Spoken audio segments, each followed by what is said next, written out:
ನಮಸ್ಕಾರ. ಇವತ್ತಿನ ನಮ್ಮ ಚರ್ಚೆಗೆ ಎಲ್ಲರಿಗೂ ಸ್ವಾಗತ. ಇಂದು ನಾವು ಫೆಬ್ರವರಿ 5, 2026ರ ಒಂದು ಬಹಳ ಆಸಕ್ತಿದಾಯಕ ಆಧ್ಯಾತ್ಮಿಕ ಪ್ರವಚನದ ಆಳಕ್ಕೆ ಇಳಿಯೋಣ. ಇದರ ಮೂಲ BK ಓಷನ್ಸ್ ಅನ್ನೋ ಯೂಟ್ಯೂಬ್ ಚಾನೆಲ್. ನಮಸ್ಕಾರ. ಈ ಪ್ರವಚನ ನಮ್ಮ ಮುಂದೆ ಒಂದು ದೊಡ್ಡ ಪ್ರಶ್ನೆಯನ್ನ ಇಡುತ್ತೆ. ಅಂದ್ರೆ, ಈ ಗೊಂದಲಮಯ ಜಗತ್ತಿನಲ್ಲಿ ನಾವು ಕಳೆದುಕೊಂಡಿರೋ ನಮ್ಮ ದೈವಿ ಸ್ವರೂಪವನ್ನ ಮತ್ತೆ ಪಡ್ಕೊಳ್ಳೋದು ಹೇಗೆ? ಮುಖ್ಯವಾಗಿ ಇದು ರಾವಣ ರಾಜ್ಯದಿಂದ ಮುಕ್ತಿ ಮತ್ತೆ ಸದ್ಗತಿಯ ಬಗ್ಗೆ ಮಾತಾಡುತ್ತೆ. ಹೌದು, ಇಲ್ಲಿ ಮುಕ್ತಿ ಅನ್ನೋದು ಕೇವಲ ಒಂದು ಬಿಡುಗಡೆ ಅಲ್ಲ, ಅದಕ್ಕಿಂತ ದೊಡ್ಡದು. ಅದೊಂದು ಒಂಥರ ಅಪ್ಗ್ರೇಡ್ ಇದ್ದಾಗೆ. ನರಕವಾಸಿ ಸ್ಥಿತಿಯಿಂದ ಸ್ವರ್ಗವಾಸಿ ಸ್ಥಿತಿಗೆ ನಾವು ಹೇಗೆ ಏರ್ಬೋದು ಅನ್ನೋದರ ಬಡೆ ಇದೊಂದು ಸ್ಪಷ್ಟವಾದ ದಾರಿಯನ್ನು ತೋರಿಸುತ್ತೆ. ಸರಿ, ಹಾಗಾದ್ರೆ ಆ ಮುಕ್ತಿ ಅಥವಾ ಲಿಬರೇಷನ್ ಅನ್ನೋ ಪದದಿಂದಲೇ ಮಾತು ಶುರು ಮಾಡೋಣ. ಇದು ಕೇಳೋಕೆ ಬಹಳ ದೊಡ್ಡ ಪದ ಅಲ್ವಾ? ನಾವು ಯಾವ್ದ್ರಿಂದ ಅಥವಾ ಯಾರಿಂದ ಮುಕ್ತಿ ಹೊಂದಬೇಕು ಅಂತ ಈ ಮೂಲ ಹೇಳುತ್ತೆ. ಖಂಡಿತ. ಪ್ರವಚನದ ಆರಂಭದಲ್ಲೇ ಒಂದು ಮಾತು ಬರುತ್ತೆ. ಬಾಬಾ ಅಂದ್ರೆ ದೇವರು ನಮ್ಮನ್ನು ರಾವಣ ರಾಜ್ಯದಿಂದ ಮುಕ್ತಿಗೊಳಿಸಲು ಬಂದಿದ್ದಾರೆ ಅಂತ. ರಾವಣ ರಾಜ್ಯ ಅಂದ್ರೆ ಲಂಕೆನಾ ಅಥವಾ ಅದಕ್ಕೆ ಬೇರೆ ಏನಾದ್ರೂ ಅರ್ಥ ಇದೆಯಾ? ಅದ್ಭುತವಾದ ಪ್ರಶ್ನೆ. ಇಲ್ಲಿ ರಾವಣ ರಾಜ್ಯ ಅಂದ್ರೆ ಯಾವುದೋ ಒಂದು ಭೌಗೋಳಿಕ ಸ್ಥಳ ಅಲ್ಲ, ಅದು ನಮ್ಮೆಲ್ಲರ ಮನಸ್ಸಿನ ಒಂದು ಸ್ಥಿತಿ. 5 ವಿಕಾರಗಳಿವೆ ಅಲ್ವಾ? ಕಾಮ, ಕ್ರೋಧ. ಹೌದು, ಕಾಮ, ಕ್ರೋಧ, ಲೋಭ, ಮೋಹ, ಅಹಂಕಾರ. ಇವುಗಳ ಹಿಡಿತದಲ್ಲಿ ಸಿಲುಕಿರುವ ಇಡೀ ಜಗತ್ತನ್ನೇ ಇಲ್ಲಿ ರಾವಣ ರಾಜ್ಯ ಅಂತ ಹೇಳಿರೋದು. ನಾವು ಜನ್ಮಗಳಿಂದ ಈ ವಿಕಾರಗಳೆಂಬ ಸಂಕೋಲಿಯಲ್ಲಿ ಎಷ್ಟು ಬಿಗಿಯಾಗಿ ಸಿಕ್ಕಾಕೊಂಡಿದೀವಿ ಅಂದ್ರೆ ನಾವೊಬ್ಬ ಕೈದಿ ಅನ್ನೋದೇ ನಮಗೆ ಮರೆತು ಹೋಗಿದೆ. ಅಂದ್ರೆ ಇದು ಒಂಥರ ಒಂದು ಮಾನಸಿಕ ಸೆರೆಮನೆ ಇದ್ದ ಹಾಗೆ. ನಮ್ಮ ನಕಾರಾತ್ಮಕ ಆಲೋಚನೆಗಳು, ನಮ್ಮ ಕೆಟ್ಟ ಅಭ್ಯಾಸಗಳು, ಅವೇ ನಮಗೆ ಗೊತ್ತಿಲ್ಲದಂತೆ ನಮ್ಮನ್ನು ಕಟ್ಟಿಹಾಕಿವೆ. ಹಾಗಿದ್ರೆ ಇಲ್ಲಿ ಮುಕ್ತಿ ಅಂದ್ರೆ ಕೇವಲ ಈ ಸೆರೆಮನೆಯಿಂದ ಹೊರಗೆ ಬರೋದಷ್ಟೇನಾ? ಇಲ್ಲ, ಅದಕ್ಕಿಂತ ಹೆಚ್ಚು. ಮೂಲದಲ್ಲಿ ಸದ್ಗತಿ ಅನ್ನೋ ಪದ ಬಳಸಿದ್ದಾರೆ. ಸದ್ಗತಿ? ಹೌದು. ಸದ್ಗತಿ ಅಂದ್ರೆ ಶ್ರೇಷ್ಠಗತಿ. ಕೇವಲ ವಿಕಾರಗಳಿಂದ ಮುಕ್ತರಾಗಿ ಆತ್ಮದ ಮನೆ ಶಾಂತಿಧಾಮಕ್ಕೆ ವಾಪಸ್ ಹೋಗುವುದಷ್ಟೇ ಅಲ್ಲ, ಅದಕ್ಕೂ ಮೊದಲು 21 ಜನ್ಮಗಳಿಗಾಗಿ ಸ್ವರ್ಗದ ರಾಜ್ಯಭಾಗ್ಯವನ್ನ ಪಡೆಯುವುದು. ಅಂದ್ರೆ ಇದೊಂದು ಕಂಪ್ಲೀಟ್ ಟ್ರಾನ್ಸ್ಫಾರ್ಮೇಷನ್. ಒಬ್ಬ ಕೈದಿಯನ್ನ ಬಿಡುಗಡೆ ಮಾಡಿ ಅವನನ್ನೇ ರಾಜನನ್ನಾಗಿ ಮಾಡುವ ಭರವಸೆ ಇದು. ವಾವ್, ಅದು ನಿಜಕ್ಕೂ ದೊಡ್ಡ ಪರಿಕಲ್ಪನೆ. ಆದ್ರೆ ಯಾರಾದ್ರೂ ರಾಜ ಆಗ್ಬೇಕು ಅಂದ್ರೆ ತಾನು ರಾಜನಾಗುವ ಯೋಗ್ಯತೆ ಉಳ್ಳವನು ಅಂತ ಮೊದಲು ನಂಬಕಲ್ವೇ? ಈ ಪ್ರವಚನದಲ್ಲಿ ನಮ್ಮ ಕಳೆದುಹೋದ ಗುರುತಿನ ಬಗ್ಗೆ ಏನಾದ್ರೂ ಹೇಳಲಾಗಿದೆಯಾ? ಖಂಡಿತ. ಇಡೀ ಜ್ಞಾನದ ಅಡಿಪಾಯವೇ ಅದು. ಪ್ರವಚನದಲ್ಲಿ ಒಂದು ಮುಖ್ಯವಾದ ಸ್ಮೃತಿಯನ್ನು ನೆನಪಿಸಲಾಗಿದೆ. ಭಾರತವಾಸಿ ಮಕ್ಕಳೇ, ನೀವು ಸ್ವರ್ಗವಾಸಿಗಳಾಗಿದ್ದೀರಿ. ಅಂದ್ರೆ 5000 ವರ್ಷಗಳ ಹಿಂದೆ ಇದೇ ಭಾರತ ಸ್ವರ್ಗವಾಗಿತ್ತು, ಮತ್ತೆ ನಾವೇ ಅದರ ಮಾಲೀಕರಾಗಿದ್ದೆವು. ಒಂದ್ ನಿಮಿಷ, ಸ್ವರ್ಗವಾಗಿತ್ತು, ವಜ್ರವೈಡೂರ್ಯದ ಅರಮನೆಗಳಿದ್ವು, ನಾವು ಇಡೀ ವಿಶ್ವದ ಮಾಲೀಕರಾಗಿದ್ದೆವು. ಇವೆಲ್ಲ ಕೇಳೋಕೆ ಒಂಥರ ಫ್ಯಾಂಟಸಿ ಕತೆ ತರಹ ಇದೆಯಲ್ಲ? ಇಂದಿನ ಕೇಳುಗರು ಇದನ್ನ ಹೇಗೆ ಅರ್ಥ ಮಾಡ್ಕೊಳ್ಬೇಕು? ಇದು ಅಕ್ಷರಶಃ ಇತಿಹಾಸವಾ ಅಥವಾ ಇದೊಂದು ಶಕ್ತಿಶಾಲಿ ರೂಪಕವಾ? ಅತ್ಯುತ್ತಮ ಪಾಯಿಂಟ್. ನೋಡಿ, ಇದನ್ನ 2 ರೀತಿಯಲ್ಲಿ ನೋಡಬಹುದು. ಒಂದು, ಇದು ನಮ್ಮ ಆತ್ಮದ ನಿಜವಾದ ಮರೆತುಹೋದ ಇತಿಹಾಸ. ಆದರೆ ಅದಕ್ಕಿಂತ ಮುಖ್ಯವಾಗಿ ಇದೊಂದು ಶಕ್ತಿಶಾಲಿ ಮನೋವೈಜ್ಞಾನಿಕ ಸಾಧನ. ಇದನ್ನೊಂದು ರೀತಿ ಏನಂತಾರೆ, ಕಾಗ್ನಿಟಿವ್ ರೀಫ್ರೇಮಿಂಗ್ ಅಂತನೂ ಕರೀಬಹುದು. ಕಾಗ್ನಿಟಿವ್ ರೀಫ್ರೇಮಿಂಗ್? ಹೌದು. ನಾನು ವಿಶ್ವದ ಮಾಲೀಕನಾಗಿದ್ದೆ, ನನ್ನ ನಿಜ ಸ್ವರೂಪ ದೇವತೆಯದ್ದು ಅಂತ ನಾವು ದಿನವೂ ನೆನಪಿಸಿಕೊಂಡಾಗ ಏನಾಗತ್ತೆ, ನಮ್ಮಲ್ಲಿರೋ ಕೀಳರಿಮೆ, ಅಸಹಾಯಕತೆಯ ಭಾವನೆಗಳು ತಾವಾಗೇ ಕರಗಲು ಶುರುವಾಗ್ತವೆ. ಹೌದು ಹೌದು. ಇವತ್ತಿನ ಸಣ್ಣ ಪುಟ್ಟ ಅವಮಾನಗಳು, ಸೋಲುಗಳು, ಇವು ನಮ್ಮನ್ನು ಅಲುಗಾಡಿಸಲು ಸಾಧ್ಯವಿಲ್ಲ. ನಮ್ಮ ಆತ್ಮವಿಶ್ವಾಸ ಗಟ್ಟಿಯಾಗುತ್ತೆ. ಅರ್ಥವಾಯಿತು. ನಮ್ಮ ಗತಕಾಲದ ವೈಭವವನ್ನು ನೆನಪಿಸಿಕೊಳ್ಳುವುದು ಭವಿಷ್ಯದಲ್ಲಿ ಮತ್ತೆ ಆ ಸ್ಥಿತಿಯನ್ನು ತಲುಪಲು ಬೇಕಾದ ಮಾನಸಿಕ ಶಕ್ತಿಯನ್ನು ವರ್ತಮಾನದಲ್ಲಿ ತುಂಬಿಕೊಳ್ಳುವ ಒಂದು ವಿಧಾನ. ಇದು ನಮ್ಮ ಮೂಲ ಸ್ವರೂಪವನ್ನು ಮರೆತಿರುವುದರ ಬಗ್ಗೆ ಹೇಳದ ಹಾಗೆ ಆಯಿತು. ಇದೇ ರೀತಿ ನಾವು ಮರೆತಿರುವ ಬೇರೆ ವಿಷಯಗಳು ಇವೆಯಾ? ಹೌದು. ಪ್ರವಚನದಲ್ಲಿ 2 ತಂದೆಯರ ಬಗ್ಗೆ ಸ್ಪಷ್ಟವಾಗಿ ವಿವರಿಸಲಾಗಿದೆ. ನಾವು ಈ ದೇಹದ ಸಂಬಂಧದಲ್ಲಿ ಬಂದು ಪ್ರತಿ ಜನ್ಮದಲ್ಲೂ ಸಿಗುವ ಲೌಕಿಕ ತಂದೆಯರನ್ನು ನೆನ್ಪಿಟ್ಕೊಂಡಿದ್ದೀವಿ. ಆದರೆ ನಮ್ಮ ಆತ್ಮದ ನಿಜವಾದ ಶಾಶ್ವತ ತಂದೆಯಾದ ಪರಮಾತ್ಮನನ್ನೇ ಮರೆತಿದ್ದೀವಿ. ಆದ್ರೆ ನೋಡಿ, ಒಂದು ವಿಶೇಷ. ಆತ್ಮಕ್ಕೆ ಯಾವಾಗ ತುಂಬಾ ದುಃಖವಾಗುತ್ತೋ ಆಗ ತಕ್ಷಣ ಓ ಗಾಡ್ ಫಾದರ್ ಅಂತ ಕೂಗುತ್ತೆ. ಆ ಕೂಗು ಆ ಪಾರಲೌಕಿಕ ತಂದೆಗೆ. ಹೌದು, ಕಷ್ಟ ಬಂದಾಗ ದೇವರ ನೆನಪಾಗೋದು ಸಹಜ. ಭಕ್ತರು ನಯನಹೀನರಿಗ ನಯನಗಳನ್ನು ನೀಡು ಅಂತ ದೇವರನ್ನ ಬೇಡಿಕೊಳ್ಳೋದನ್ನ ಕೇಳಿದ್ದೇವೆ. ಇಲ್ಲಿ ಯಾವ ನಯನಗಳ ಬಗ್ಗೆ ಮಾತಾಡ್ಲಾಗ್ತಿದೆ? ಇದು ಜ್ಞಾನದ ಮೂರನೇ ಕಣ್ಣು. ಮೂರನೇ ಕಣ್ಣು. ಹೌದು. ಆ ಕಣ್ಣು ತೆರೆದಾಗ ನಮಗ ನಮ್ಮ ನಿಜವಾದ ಗುರುತು ಅಂದ್ರೆ ನಾನು ದೇಹವಲ್ಲ, ಆತ್ಮ ಅನ್ನೋ ಸತ್ಯದ ಅರಿವಾಗತ್ತೆ. ಜೊತೆಗೆ ಪರಮಾತ್ಮನ ಯಥಾರ್ಥ ಪರಿಚಯ ಮತ್ತೆ 84 ಜನ್ಮಗಳ ಸೃಷ್ಟಿಚಕ್ರದ ರಹಸ್ಯ ತಿಳಿಯುತ್ತೆ. ಸರಿ. ಈ ಜ್ಞಾನ ಸಿಕ್ಕಾಗ ನಾವು ಭಕ್ತಿ ಮಾರ್ಗದಲ್ಲಿ ಕಲ್ಲು ಮಣ್ಣುಗಳಲ್ಲಿ ದೇವರನ್ನು ಹುಡುಕ್ತಾ ಅಲಿಯುವುದರಿಂದ ಮುಕ್ತರಾಗ್ತೇವೆ. ದೇವರು ಸರ್ವವ್ಯಾಪಿ ಅನ್ನೋ ದೊಡ್ಡ ಭ್ರಮೆಯಿಂದಲೂ ಹೊರಬರ್ತೇವೆ. ಓಕೆ, ಹಾಗಾದರೆ ಮೂರನೇ ಕಣ್ಣು ಅನ್ನೋದು ಜ್ಞಾನ. ಈ ಜ್ಞಾನವನ್ನು ಬಳಸಿ ನಮ್ಮನ್ನು ನಾವು ಬದಲಾಯಿಸಿಕೊಳ್ಳಲು ಒಂದು ವಿಶೇಷ ಸಮಯ ಅಥವಾ ಅವಕಾಶ ಇರುತ್ತಾ? ಈ ಸೃಷ್ಟಿಚಕ್ರದಲ್ಲಿ ಅದಕ್ಕೆ ಜಾಗ ಎಲ್ಲಿದೆ? ಖಂಡಿತ. ಅದನ್ನೇ ಪುರುಷೋತ್ತಮ ಸಂಗಮಯುಗ ಅಂತ ಕರೆಯಲಾಗಿದೆ. ಇಡೀ 5000 ವರ್ಷಗಳ ನಾಟಕದಲ್ಲಿ ಇದು ಅತ್ಯಂತ ಮಹತ್ವದ ಸಮಯ. ಸಂಗಮಯುಗ. ಹೌದು. ಇದನ್ನೊಂದು ರೀತಿ ಮುಂಜಾವಿನ ಸಮಯಕ್ಕೆ ಹೋಲಿಸಬಹುದು. ಕಲಿಯುಗದ ಘೋರ ಕತ್ತಲು ಮುಗಿದಿದೆ, ಆದರೆ ಸತ್ಯಯುಗದ ಸೂರ್ಯ ಇನ್ನೂ ಸಂಪೂರ್ಣವಾಗಿ ಉದಯಿಸಿಲ್ಲ. ಈ ಸಣ್ಣ ಪರಿವರ್ತನೆಯ ಯುಗದಲ್ಲಿ ದೇವರು ಸ್ವತಃ ಭೂಮಿಗೆ ಬಂದು ನಮ್ಮನ್ನು ಅಂದ್ರೆ ಪತಿತಲಾದ ನಮ್ಮನ್ನು ಪಾವನರನ್ನಾಗಿ, ಸಾಧಾರಣ ಮನುಷ್ಯರಿಂದ ದೇವತೆಗಳನ್ನಾಗಿ ಅಂದ್ರೆ ಪುರುಷೋತ್ತಮರನ್ನಾಗಿ ಮಾಡುತ್ತಾರೆ. ಪುರುಷೋತ್ತಮ ಅಂದ್ರೆ ಉತ್ತಮರಲ್ಲಿ ಉತ್ತಮ. ನಮ್ಮ ಗುರಿ ಲಕ್ಷ್ಮೀನಾರಾಯಣರಂತೆ ಆಗುವುದು ಅಂತಲೂ ಪ್ರವಚನದಲ್ಲಿ ಹೇಳಲಾಗಿದೆ. ಇದು ನಾವು ಮೊದಲೇ ಮಾತಾಡಿದ ರಾವಣ ರಾಜ್ಯದ ವಿಷಯಕ್ಕೆ ಮತ್ತೆ ನಮ್ಮನ್ನು ಕರೆತರುತ್ತಲ್ವಾ? ಹೌದು. ನಾವು ಚಿಕ್ಕಂದಿನಿಂದ ರಾಮಾಯಣದಲ್ಲಿ ರಾವಣನ ಕತೆ ಕೇಳಿದ್ದೇವೆ, ಆದ್ರೆ ಇಲ್ಲಿ ಅದಕ್ಕೆ ಒಂದು ಹೊಸ ಆಯಾಮವನ್ನೇ ನೀಡಲಾಗಿದೆ. ಅದು ನಿಜಕ್ಕೂ ಬಹಳ ಆಳವಾಗಿದೆ. ಹೌದು. ಇದು ಈ ಪ್ರವಚನದ ಅತ್ಯಂತ ಆಸಕ್ತಿದಾಯಕ ಭಾಗಗಳಲ್ಲಿ ಒಂದು.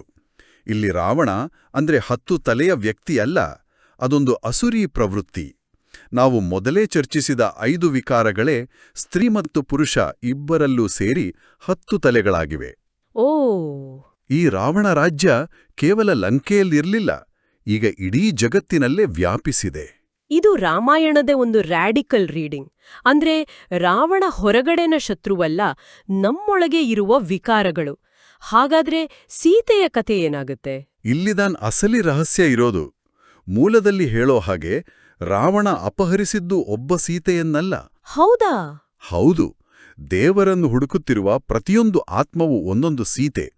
ನಾವೆಲ್ಲರೂ ಈ ವಿಕಾರಗಳೆಂಬ ರಾವಣನ ಬಂಧನದಲ್ಲಿ ಸಿಲುಕಿದ್ದೇವೆ.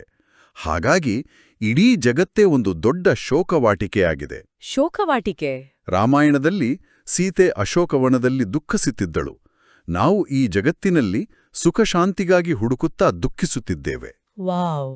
ಅಂದ್ರೆ ನಮ್ಮೆಲ್ಲರ ಅಪಹರಣ ಆಗಿದೆ, ಆದ್ರೆ ನಮ್ಗೆ ಅದರ ಅರಿವೇ ಇಲ್ಲ.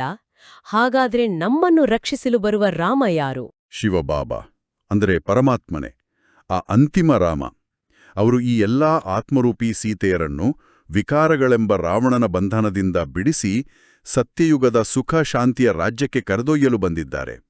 ಈ ದೃಷ್ಟಿಕೋನದಿಂದ ನೋಡಿದಾಗ ದಸರಾ, ದೀಪಾವಳಿಯಂತಹ ಹಬ್ಬಗಳ ಆಧ್ಯಾತ್ಮಿಕ ಅರ್ಥವೇ ಬದಲಾಗುತ್ತೆ. ಇದು ಭಕ್ತಿ ಮತ್ತು ಜ್ಞಾನದ ನಡುವಿನ ವ್ಯತ್ಯಾಸವನ್ನು ತೋರಿಸುತ್ತಲ್ವಾ? ಪ್ರವಚನದಲ್ಲಿ ಭಕ್ತಿಯನ್ನು ರಾತ್ರಿಗೂ ಜ್ಞಾನವನ್ನು ಹಗಲಿಗೂ ಹೋಲಿಸಲಾಗಿದೆ. ಸರಿ. ಇದಕ್ಕೊಂದು ಸುಲಭವಾದ ಉದಾಹರಣೆ ಕೊಡ್ಬೋದು. ಭಕ್ತಿ ಅನ್ನೋದು ಕತ್ಲಲ್ಲಿ ಒಂದು ಮನೆಯನ್ನ ಹುಡುಕಿದ ಹಾಗೆ. ನಮ್ಮತ್ರ ಮ್ಯಾಪ್ ಇರ್ಬೋದು, ದಾರಿ ಹೇಳೋ ಗುರುಗಳಿರ್ಬೋದು, ಅದರ ಕತ್ಲಲ್ಲಿ ನಾವು ಎಡುತ್ತೇವೆ, ದಾರಿ ತಪ್ತೇವೆ. ಆದರೆ ಜ್ಞಾನ ಅಂದ್ರೆ ಸೂರ್ಯೋದಯವಾದ ಹಾಗೆ. ಜ್ಞಾನ ಸೂರ್ಯನಾದ ದೇವರು ಬಂದು ಜ್ಞಾನದ ಬೆಳಕು ಕೊಟ್ಟಾಗ ದಾರಿ ತಾನಾಗೆ ಸ್ಪಷ್ಟವಾಗಿ ಕಾಣಿಸುತ್ತೆ. ನಮಗೆ ಯಾವುದೇ ಮಧ್ಯವರ್ತಿಗಳ ಗುರುಗಳ ಅವಶ್ಯಕತೆ ಇರೋದಿಲ್ಲ. ನೇರವಾಗಿ ಪರಮಾತ್ಮನಿಂದಲೇ ದಾರಿ ತಿಳಿಯುತ್ತೆ. ಸರಿ. ಈ ಸಿದ್ಧಾಂತವೆಲ್ಲ ಕೇಳಲು ಅದ್ಭುತವಾಗಿದೆ. ನಮ್ಮ ನಿಜವಾದ ಗುರುತು, ಜಗತ್ತಿನ ಸ್ಥಿತಿ, ಅದರಿಂದ ಹೊರಬರುವ ದಾರಿ ಎಲ್ಲವೂ ಸ್ಪಷ್ಟವಾಯಿತು. ಆದ್ರೆ ದಿನನಿತ್ಯದ ಜೀವನದಲ್ಲಿ ಇದನ್ನ ಅಳವಡಿಸಿಕೊಳ್ಳೋದು ಹೇಗೆ? ಈ ಜ್ಞಾನವನ್ನು ಕ್ರಿಯೆಯಲ್ಲಿ ತರಲು ಮುಖ್ಯವಾದ ವಿಧಾನ ಯಾವುದು? ಪ್ರವಚನದಲ್ಲಿ ಎಲ್ಲಾ ಶಿಕ್ಷಣಗಳ ಸಾರವನ್ನ ಒಂದೇ ವಾಕ್ಯದಲ್ಲಿ ಹೇಳಲಾಗಿದೆ: ಆತ್ಮ ಅಭಿಮಾನಿ ಆಗೋದು. ಆತ್ಮ ಅಭಿಮಾನಿಯಾಗೋದು? ಹೌದು. ಇದು ಇಡೀ ಆಧ್ಯಾತ್ಮಿಕತೆಯ ಅಡಿಪಾಯ. ನಾನು ಈ ಕಣ್ಣಿಗೆ ಕಾಣುವ ದೇಹವಲ್ಲ, ಇದರಲ್ಲಿರುವ ಒಂದು ಚೈತನ್ಯ ಶಕ್ತಿ, ಒಂದು ಆತ್ಮ ಅನ್ನೋ ಅರಿವಿನಲ್ಲಿ ಸ್ಥಿತರಾಗೋದು. ಯಾಕೆ ಇದು ಅಷ್ಟೊಂದು ಮುಖ್ಯ? ನಾನು ನನ್ನನ್ನು ಆತ್ಮ ಅಂತ ತಿಳಿದುಕೊಳ್ಳೋದ್ರಿಂದ ನನ್ನ ಕೋಪ, ಅಹಂಕಾರದಂತಹ ವಿಕಾರಗಳನ್ನು ಗೆಲ್ಲಲು ಹೇಗೆ ಸಹಾಯವಾಗುತ್ತೆ? ಯಾಕೆಂದ್ರೆ ಎಲ್ಲಾ ವಿಕಾರಗಳ ಮೂಲವೇ ದೇಹಾಭಿಮಾನ. ಓಕೆ.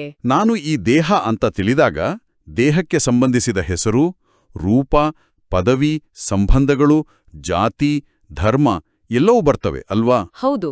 ಯಾರಾದ್ರೂ ನಮ್ಮ ದೇಹಕ್ಕೆ ಅಥವಾ ಅದಕ್ಕೆ ಸಂಬಂಧಪಟ್ಟ ವಿಷಯಗಳಿಗೆ ಅವಮಾನ ಮಾಡಿದ್ರೆ ಕೋಪ ಬರುತ್ತೆ, ಇನ್ನೊಬ್ಬರ ವಸ್ತುಗಳನ್ನು ನೋಡಿ ಆಸೆ ಬರುತ್ತೆ.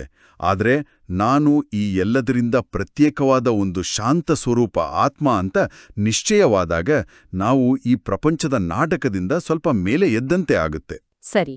ಆಗ ತಂದೆಯಾದ ದೇವರನ್ನು ನೆನಪು ಮಾಡುವುದು ಅಂದ್ರೆ ರಾಜಯೋಗ ಮಾಡುವುದು ಸುಲಭವಾಗುತ್ತೆ.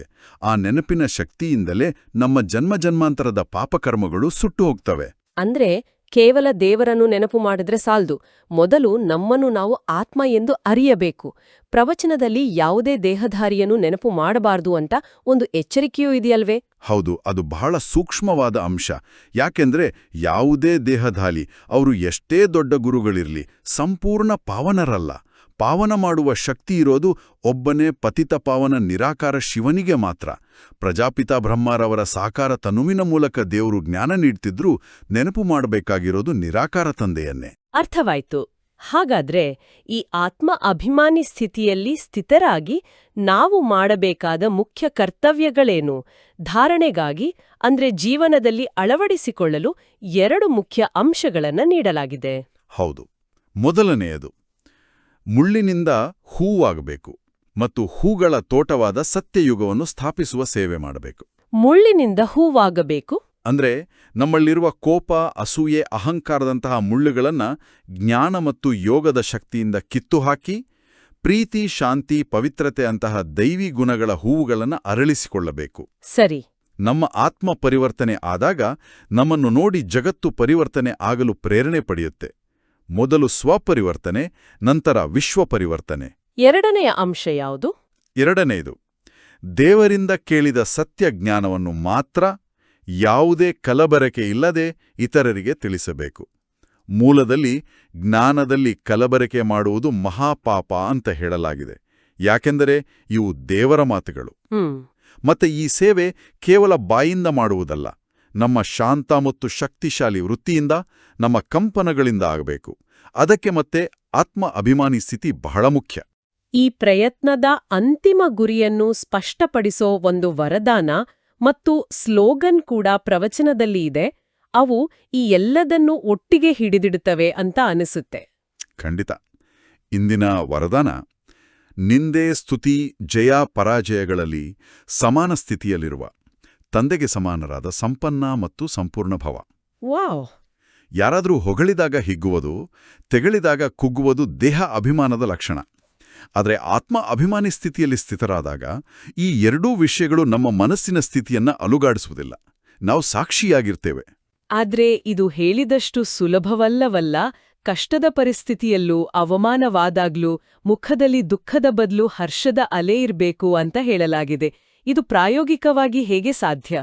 ಇದು ಸಾಧ್ಯವಾಗೋದು 2 ವಿಷಯಗಳಿಂದ. ಒಂದು, ಈ ಸೃಷ್ಟಿ ನಾಟಕದ ಪ್ರತಿಯೊಂದು ದೃಶ್ಯವೂ ಕಲ್ಯಾಣಕಾರಿ ಅಂತ ನಂಬುವುದರಿಂದ. 2, ನಿರಂತರವಾಗಿ ತಂದೆಯ ನೆನಪಿನಲ್ಲಿ ಇರುವುದರಿಂದ. ಆಗ ನಾವು ಸಮಸ್ಯೆಯ ಭಾಗವಾಗುವುದಿಲ್ಲ, ಅದನ್ನ ನೋಡುವ ಸಾಕ್ಷಿಯಾಗ್ತೇವೆ. ವರದಾನದಲ್ಲಿ ಹೇಳಿದ ಹಾಗೆ ನಿಂದೆ ಮಾಡುವವರನ್ನು ಕೂಡ ನಮ್ಮ ಶುಭಚಿಂತಕರೆಂದು ತಿಳಿಯೋದು ಅತ್ಯುನ್ನತ ಸ್ಥಿತಿ. ಹೌದು. ಏಕೆಂದರೆ ಅವರು ನಮ್ಮನ್ನ ಇನ್ನಷ್ಟು ಗಟ್ಟಿಗೊಳಿಸಲು ಬಂದ ಪರೀಕ್ಷೆಯ ಪೇಪರ್ ಇದ್ದ ಹಾಗೆ. ಹಾಗಾದರೆ ಈ ಸಮಾನ ಸ್ಥಿತಿಯನ್ನು ತಲುಪಲು ಸಾಧನವೇನು? ಅದಕ್ಕಾಗಿಯೇ ಇಂದಿನ ಸ್ಲೋಗನ್ ಇದೆ: ನಿರಂತರ ಯೋಗಾಭ್ಯಾಸದ ಕಡೆಗೆ ಗಮನ ಕೊಡಿ, ಆಗ ಮೊದಲ ದರ್ಜೆಯಲ್ಲಿ ಸ್ಥಾನ ಸಿಗುತ್ತದೆ. ಓಕೆ. ವರದಾನದಲ್ಲಿ ಹೇಳಿದ ಆ ಅಚಲ ಸ್ಥಿರ ಸ್ಥಿತಿ ಕೇವಲ ನಿರಂತರ ಯೋಗಾಭ್ಯಾಸದಿಂದ, ಅಂದ್ರೆ ದೇವರ ನೆನಪಿನಿಂದ ಮಾತ್ರ ಸಾಧ್ಯ. ಮನಸ್ಸು ಮತ್ತು ಬುದ್ಧಿ ನಿರಂತರವಾಗಿ ತಂದೆಯ ಕಡೆಗೆ ಜೋಡಣೆಯಾಗಿದ್ದಾಗ ಹೊರಗಿನ ಯಾವ ಬಿರುಗಾಳಿಯೂ ನಮ್ಮನ್ನು ಅಲುಗಾಡಿಸಲು ಸಾಧ್ಯವಿಲ್ಲ. ಹಾಗಾದ್ರೆ ಈ ಇಡೀ ಚರ್ಚೆಯ ಸಾರಾಂಶವನ್ನ ಹೀಗೆ ಹೇಳಬಹುದಾ? ನಾವು 5000 ವರ್ಷಗಳ ಹಿಂದಿನ ನಮ್ಮ ದೈವಿ ಸ್ವರೂಪವನ್ನು ಮರೆತಿದ್ದೇವೆ. ವರ್ತಮಾನದಲ್ಲಿ ನಮ್ಮನ್ನು ಆತ್ಮ ಎಂದು ತಿಳಿದು ಪರಮಾತ್ಮನನ್ನು ನೆನೆಯುವ ಮೂಲಕ ನಮ್ಮೊಳಗಿನ ರಾವಣನನ್ನು ಅಂದ್ರೆ ವಿಕಾರಗಳನ್ನು ಗೆಲ್ಲಬೇಕು. ನಮ್ಮ ಅಂತಿಮ ಗುರಿ ಭವಿಷ್ಯದಲ್ಲಿ ಪ್ರತಿಯೊಂದು ಪರಿಸ್ಥಿತಿಯಲ್ಲೂ ದೇವರಿಗೆ ಸಮಾನವಾದ ಸ್ಥಿರ ಸ್ಥಿತಿಯನ್ನ ತಲುಪುವುದು. ಖಂಡಿತ. ತುಂಬ ಚೆನ್ನಾಗಿ ಹೇಳಿದ್ರಿ. ಮುಳ್ಳಿನಂತಿರುವ ನಮ್ಮ ಅಸುರಿ ಸ್ವಭಾವವನ್ನ ತ್ಯಜಿಸಿ ದೈವಿ ಗುಣಗಳೆಂಬ ಹೂವುಗಳನ್ನು ಅರಳಿಸಿಕೊಳ್ಳುವುದೇ ಈ ಆಧ್ಯಾತ್ಮಿಕ ಪಯಣದ ತಿರುಳು. ಆತ್ಮ ಪರಿವರ್ತನೆಯಿಂದಲೇ ವಿಶ್ವ ಪರಿವರ್ತನೆ ಸಾಧ್ಯ ಮಾಡುವವರನ್ನು ಸಹ ನಿಮ್ಮ ಶುಭ ಚಿಂತಕ ಎಂದು ತಿಳಿಯಿರಿ. ಹೌದು ಅದರ ಬಗ್ಗೆ ಸ್ವಲ್ಪ ಯೋಚಿಸೋಣ. ಹೌದು ನಮ್ಮನ್ನು ಟೀಕಿಸುವ ಅಥವಾ ವಿರೋಧಿಸುವ ವ್ಯಕ್ತಿಗಳು ನಿಜವಾಗಿಯೂ ನಮ್ಮ ಆಧ್ಯಾತ್ಮಿಕ ಬೆಳವಣಿಗೆಗೆ ಹೇಗೆ ಸಹಾಯಕರರಾಗಬಹುದು? ಅವರನ್ನು ಶತ್ರುಗಳೆಂದು ಭಾವಿಸುವುದಕ್ಕೂ ನಮ್ಮನ್ನು ಪರೀಕ್ಷಿಸಲು ಬಂದ ಶಿಕ್ಷಕರೆಂದು ಭಾವಿಸುವುದಕ್ಕೂ ಇರುವ ವ್ಯತ್ಯಾಸವೇನು? ಈ ಒಂದು ದೃಷ್ಟಿಕೋನ ನಮ್ಮ ದೈನಂದಿನ ಸಂಬಂಧಗಳ ಮೇಲೆ ಯಾವ ರೀತಿ ಪರಿಣಾಮ ಬೀರಬಹುದು? ಇದರ ಬಗ್ಗೆ ಆಳವಾಗಿ ಯೋಚಿಸಬಹುದು.